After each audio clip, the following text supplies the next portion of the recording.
That's our objective. We have to get that key. It's the only way inside Kingdom Hearts. You can't be serious. How are we supposed to do that? Okay, you know what? Leave that to us. We know exactly what to do. Mm-hmm. Oh, where did you two come from? Well, we're not doing that. Yeah, I agree. Too visible. That's a good point. Something more subtle.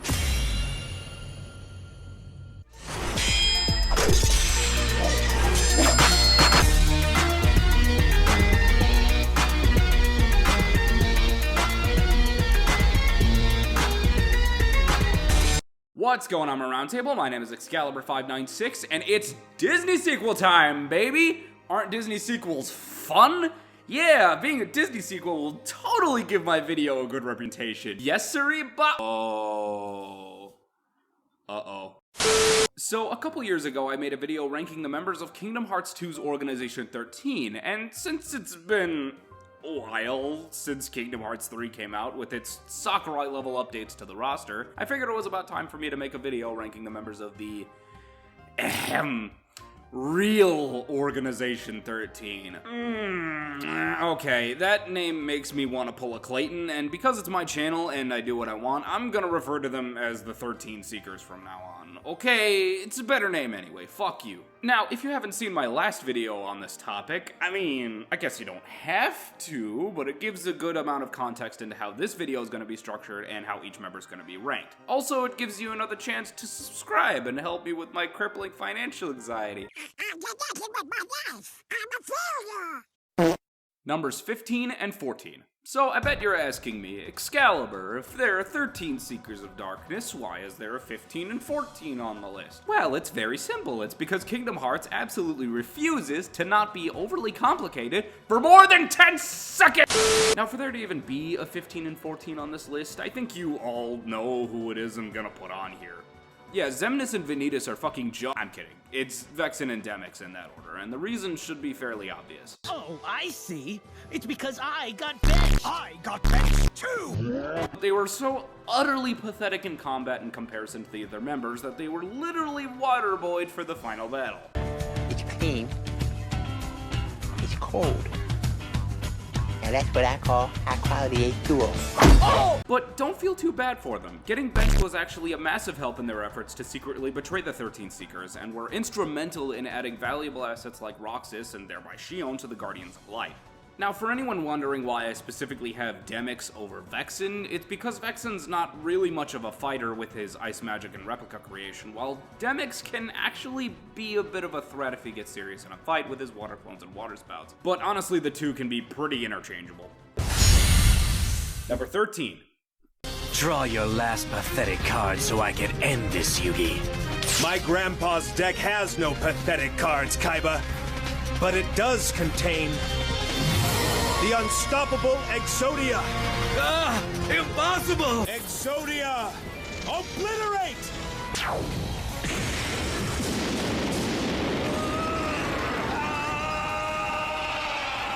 Ah, Luxord, you poor gambling-addicted soul. You'd be higher on this list if you didn't need Daddy Xemnas' help in sealing Grandpa Mickey into the Shadow Realm, but you did, so here we are. In combat, Luxord is basically no game, no life, the person. Except, you know, without the incest. He challenges his opponents to games where each player has a set amount of time that can be further depleted by either attacking the other player or by losing card games that Luxord sets up in the middle of the fight. Winning these card games can allow Luxord to turn his opponents into objects, like dice and cards, which admittedly is something not many people would want to go up against. This ability alone would put him higher on the list if the transformed characters worked more like what happened to good old M-I-C-A-Y.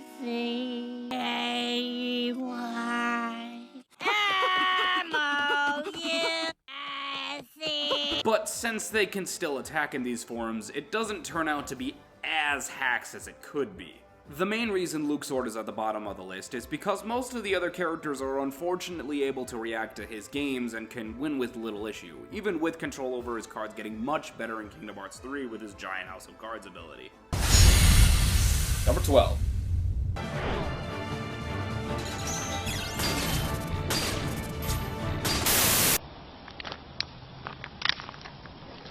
I just fucking shot myself! But Excalibur, isn't Xigbar one of the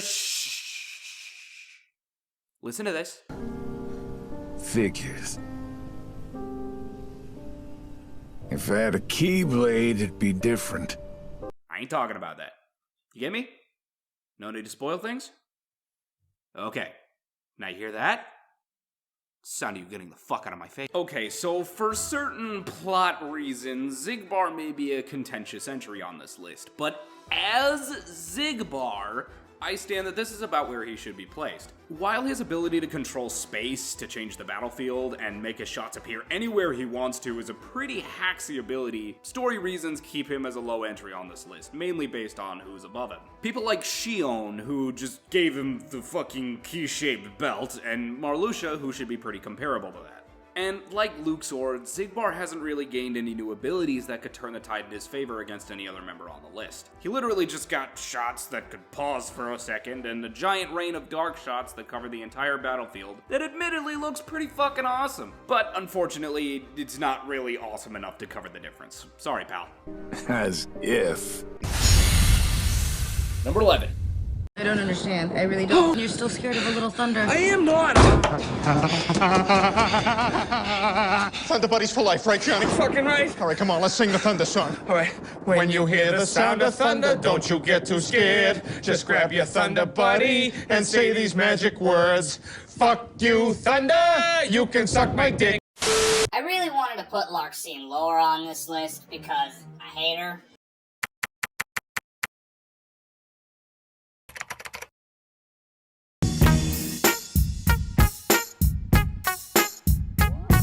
So yeah, Larxene's number 11 on this list, happy day, but anyone who's seen my last video might be wondering why Larxene is higher than Xigbar this time around. Well, unlike both Xigbar and Luxord, one of Larxene's extra powers in Kingdom Hearts 3 actually gives her an edge in jumping up the list, that extra power being her increased speed. I mean, was it really necessary? Larxene was already considered a speedster in the organization before, but this shit is fucking ridiculous. And her powers are pretty freaking cool. Like, let's not even get into her clones and laser beams, or else I'll actually start to think she's kinda cool and not an enormous Number 10.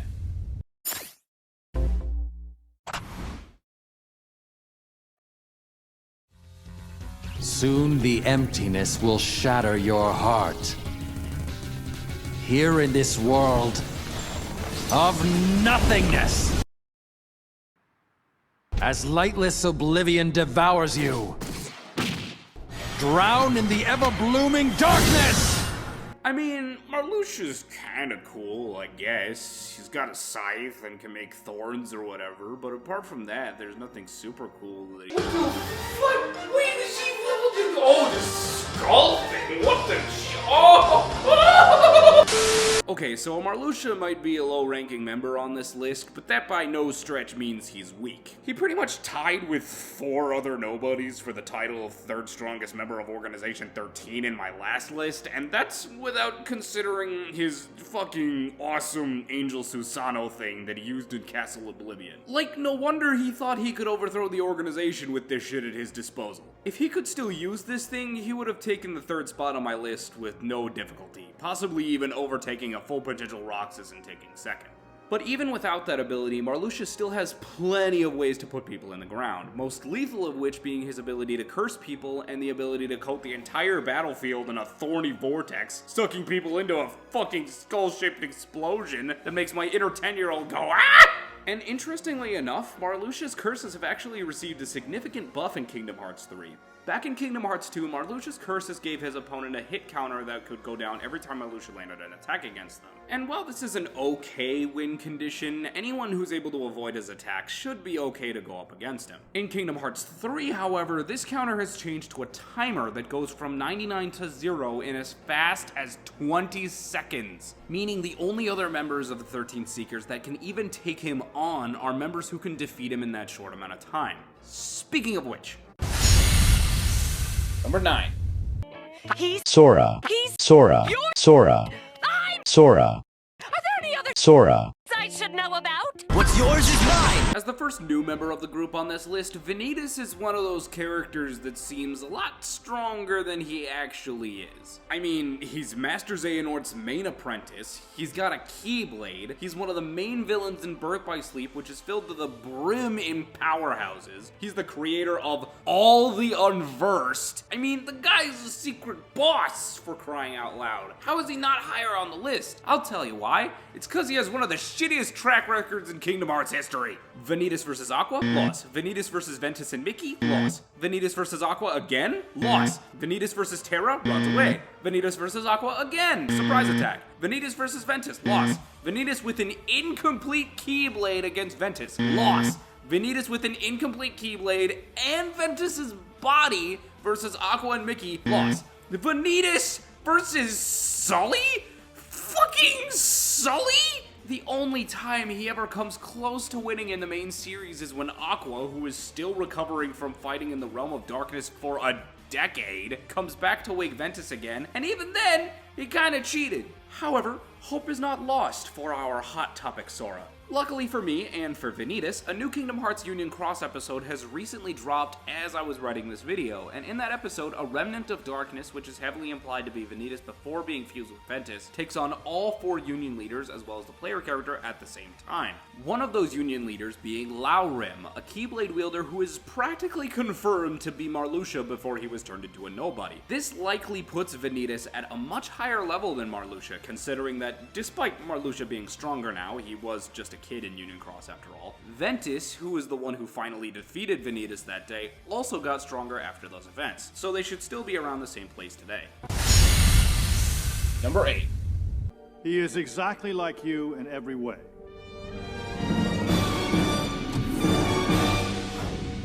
Except 1/8 your size. Breathtaking. I shall call him Mini-Me. Okay, so let me level with you here. Dark Riku, better known as the replica Riku from Chain of Memories, is kind of a fucking monster. So you guys remember Lexius, right? Giant axe blade, earth powers, considered Marluxia a rival, stated by the creator of the series to be one of the strongest members of Organization 13. Remember how Riku blitzed and one-shot him? Yeah, this guy's a clone of that. Now, okay, yeah, Marluxia was shown to be stronger than him by the end of Sora's route, but that was before he nommed on Zexion like he was in Prototype and was able to take on the same Riku I mentioned earlier, so he should be pretty handily above Marluxia at this point. And not only does he have all the powers of the Kingdom Hearts 1 boss that made us beg for the skip button, Kyrie's inside me? but he also has most of the same powers as fucking Ansem. So not only is he a clone of Riku, but he's also a plagiarist. And isn't that the most dangerous power of all? Number 7. He's Sora, you're Sora, I'm Sora. Are there any other Soras I should know about? Does anyone want some ice cream? Xion is a replica of Sora based on Dark Riku that she was beaten like by Kyrie to Riku, steal which Sora's would normally memories make from her weaker Roxas. than Dark Riku. She wasn't Since equal she to gained Roxas, powers but through not full Sora's potential memories Roxas, that she who was was the the second second strongest strongest member of That means she Organization should be 13. stronger And now than she these can most copy elite member people, I technically guess, a so part she of could it. be as strong as any Xion was member able on to the take list. on Axel. She also has a a giant giant form Marluxia. that makes her... How is she a seeker of darkness if she controls light? The stove on at home? Man, Xion's a weird addition to this list. Number 6. I wish this night would never end. Me too. Oh. Me 3! You two are just adorable. Okay, let's just recap what Saïx has done in Kingdom Hearts 3 to get this high on the list, okay? With the help of Xion, Saïx takes on Axel, who he was previously comparable to, and who now has a Keyblade, Sora, who was comparable to multiple Keyblade wielders at the time, and then Kyrie, who we don't need to get into, all at the same time. Then, with minimal help from Xemnas, he takes on Axel again, his previous partner Xion, and a Sora-empowered full potential Roxas at the same time. And finally, he takes on Sora, Xion, and Roxas again, all at the same time before finally going down. Yeah, I guess Saïx is just Broly now. Don't think there's much need to explain further, nuh-uh. Number 5. Gosh, gosh, bagosh, it's a brand new paperboy. That's a mighty full sack you're carrying. Piss off, you perverted old freak. Ooh, we got a fighter. Okay, yeah, obviously the different forms of Xehanort were going to be the top members on the list. And if that wasn't completely obvious to you, I think you might need some sandpaper to rough up that smooth brain of yours a bit. But the question we need to ask is which forms beat all the forms below them, and I'm starting that list off with Ansem, not because I think he's weaker than the rest of the Xehanorts, but because he's the only one of them, heck, the only member of the entire 13 Seekers, that actually lost abilities that he had before instead of strictly gaining them. And this wasn't just any power that he lost, no. Ansem essentially lost the entire foundation of his fighting style, leaving him to be not much more than a big darkness beat stick. I speak, of course, of Thunder Power! Not only was the Guardian his weapon of choice in most battles, but it was also one of the most hacks abilities on this list to have. It can act as a second fighter, protect its user, possess its victims, sink into the ground, become this fucking thing, become this fucking thing. It's absolutely monstrous what this thing can do. And then his idiot of a somebody just had to go and screw it up for him, leaving Ansem to just be Dark Riku on roids. Which, I mean...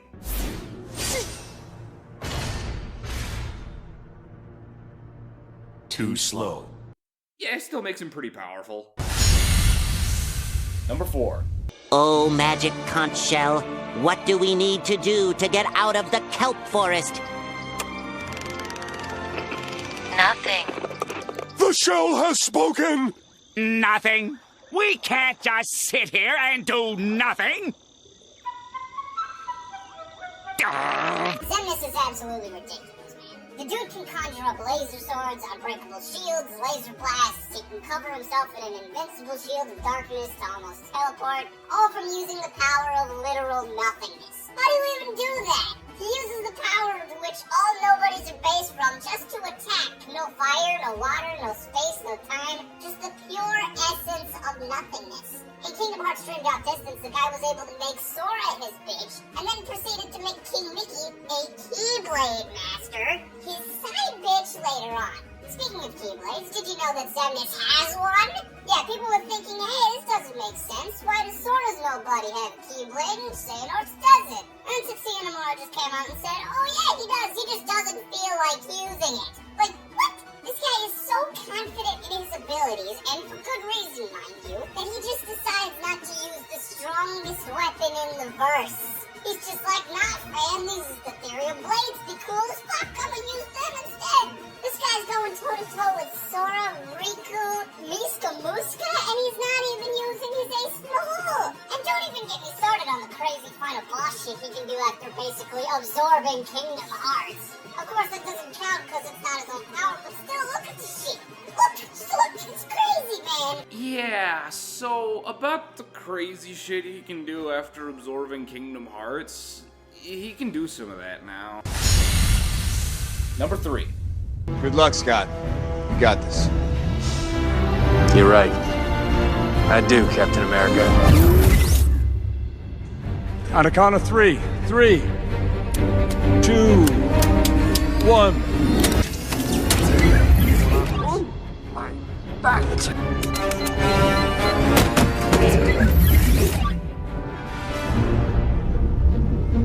It's baby. It's Scott. As a baby. He'll grow.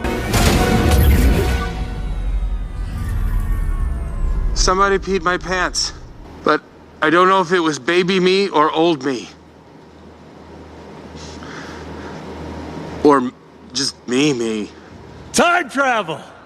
Now, between the big 3 versions of the Nort squad, young Xehanort is actually the weakest, but don't get the wrong idea because he'd more than likely win in a fight against the other 2. Not only is Xehanort able to use elemental magic, giving him a much wider variety in the attacks he can use, but he's also one of the very few members on this list skilled enough with a Keyblade to be able to likely use Keyblade transformations like his whip, grappling hook, and his dual laser swords. Now, I should probably note that the weapons he used in Birth by by Sleep are actually not a transformed Keyblade because he didn't have one at the time. But it's not unheard of for a Keyblade wielder to transform their previous weapon into their Keyblade and then vice versa. He was also seen using the weapons again in Dream Drop Distance against Riku, but the only reason he had a Keyblade at that time was because Master Xehanort had possessed his body, but then he gets the Keyblade again in Kingdom Hearts 3 without Master Xehanort to possess him, and God, my brain hurts. But the final nail in the coffin for why Little Nordy can beat Ansem and Xemnas is due to his ability to control time. And I'm not talking about Luxord's bullshit where he gives people a certain amount of time to do whatever the hell. No, I'm talking slowing time, stopping time, hell, even reversing time. I mean, unless you have resistance to time manipulation or have time powers yourself, I just don't really know how you're supposed to stop that. Now, to be fair to Handsome and Mansex, both Sora and Riku have been able to deal with young Xehanort's time manipulation, and our two previous entries scale directly to them, so I wouldn't blame you if you put young Xehanort at number 5 instead of number 3. Number 2. I implanted thousands of extensions of myself on thousands of worlds. I need to fulfill life's one true purpose: to grow and spread, covering all that exists until everything is me. Oh my god, what a surprise! The leader and number 1 of the 13 Seekers of Darkness is number 2 on the list and not the strongest member of them all! What a twist! But Excalibur, you fucking idiot, Master Xehanort's got the X-Blade and can control replicas of all the other members, so he's stronger than all of them combined. Uh-huh, you're absolutely right. Really? Absolutely. Master Xehanort with the X-Blade is obviously the strongest member of the 13 Seekers. I don't think there's really much reason to debate that. But it's not really fair to put him on the list considering the rest of the Seekers are literally dead by the time he got the X-Blade. So I ain't talking about this one. I'm talking about Master Xehanort with just his no-name Keyblade. Basically, think of the one from Birth by Sleep. Now, despite his gremlin-aged, dying 80-year-old body, Master Xehanort's no joke. He's the most intelligent character in the series, has taken on Terra, who is one of the top tiers of the franchise, has destroyed entire worlds with no difficulty, wields the Master of Masters Keyblade, and is one of the most skilled magic users in the entire series, able to use some of the strongest spells without the use of a Keyblade or wand. And seeing as the only other character capable of doing this is Yen fucking Sid, yeah, that's pretty impressive. And then there's all the crazy shit he can do when he slaps on his Keyblade armor and uses No-Name's transformations. This guy has the admittedly well-earned audacity to start his fight sitting down while the hilt of his Keyblade does all the work for him, protecting him with an impenetrable barrier and shooting little darkness Keyblades everywhere. And then, when he gets serious, transforms No-Name into some Final Fantasy bullshit Keyblade glider that nukes the entire fucking battlefield. And remember what I said about young Xehanort? About how Master Xehanort possessed him to fight Riku in Dream Drop Distance? Yeah, that implies that despite the fact that he almost never uses it, Xehanort could still have all the time hacks that young Xehanort has, knows how to use it, and is immune to other forms of it. And to be so powerful that you've grown out of using time hacks? Yeah, I don't really know what anyone below him on this list is able to do about that. Like, literally his Stop-So was enough to counter King Mickey's Ultima, which is consistently the most powerful spell type in Final Fantasy. It really makes it hard to believe that there's anyone above him on this list. Number 1. It's time to break out the you-know-what. Are you ready to do this? The what? Bro, what are you talking about? You dumbass. What the hell else do you think I'm talking about? We're gonna combine!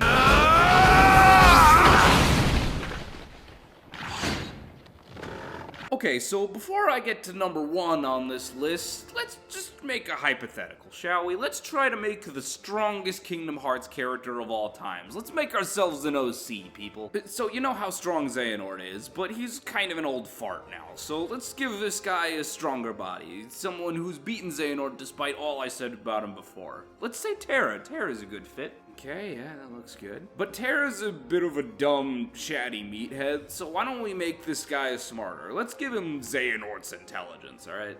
There you go, that's his intelligence right there. I should probably give him a Keyblade. I mean, Terra's Keyblade's pretty cool. It's got that bazooka thing, so let's keep that. There we go. But let's also give him, like, the best Keyblade. Like, the Master of Masters Keyblade. Like, that'd be pretty freaking cool looking. Yeah, there we go. And, since Xehanort's previous abilities were so powerful, let's just slap him on there. There you go. Let's give him to our boy. Why not? And, you know what? Let's put a little cherry on top. Let's add on Ansem's Guardian for good measure. I did say it was one of the most hacked abilities on the list, so why not? That looks really good. Coming out of the back of his neck there. Oh. Wow, that's pretty strong, OC. I bet he could, like, totally one-shot the whole cast. I mean, it's a good thing he's made up, right? Well, guess what? His name's Terranort, he's #1, and he's real! You wanna know how absolutely busted Terranort is? The Lingering Will, one of the most infamous secret bosses in Kingdom Hearts history, was this guy's first fight. He later goes on to fight Aqua, a Keyblade master stronger than the Lingering Will, in a pretty even fight, gets split into numbers 5 and 4 on this list, and finally goes on to one-shot the entire cast in Kingdom Hearts 3. It took the Lingering Will once again coming back to take him on, then fighting against Remind Sora, and then fighting Ventus and a nerfed Aqua, then Kingdom Hearts 3 Sora coming to help him, and then Terra stealing the Guardian from inside of him to finally take him down. Like, you can't even call that shit a loss. Terranort is so powerful that he literally had to be beaten by the plot after getting nerfed. And he didn't even use all the abilities he could use. I'm telling you, Terranort is too damn ridiculous for any of the other 13 Seekers to take on, unless Master Xehanort busts out the X-Blade. Holy shit, Nomura. Now before I end this video off, I just want to give a quick shout out to today's sponsor. I don't have any. But I do have a Twitch channel where I stream on both it and YouTube on Fridays at 5 p.m. Central Time, so check it out if you're interested. I also want to give a shout out to one of the viewers of my streams by the name of Technical Difficulty Studios, who's been making compilations of my streams on his channel. I've been making some stream highlights to upload myself, but I appreciate that someone likes my work enough to do this, even though I don't really deserve the praise. So I'll leave a link to his channel in the description below. I also want to give a shout out to Mr. Mangler, a buddy of mine who helped me out with this video on my Discord. Link for that is also in the description below. That'll be where I end the video off. Make sure you like the video, spread the word, and subscribe to my channel, and I will call you guys for the next council.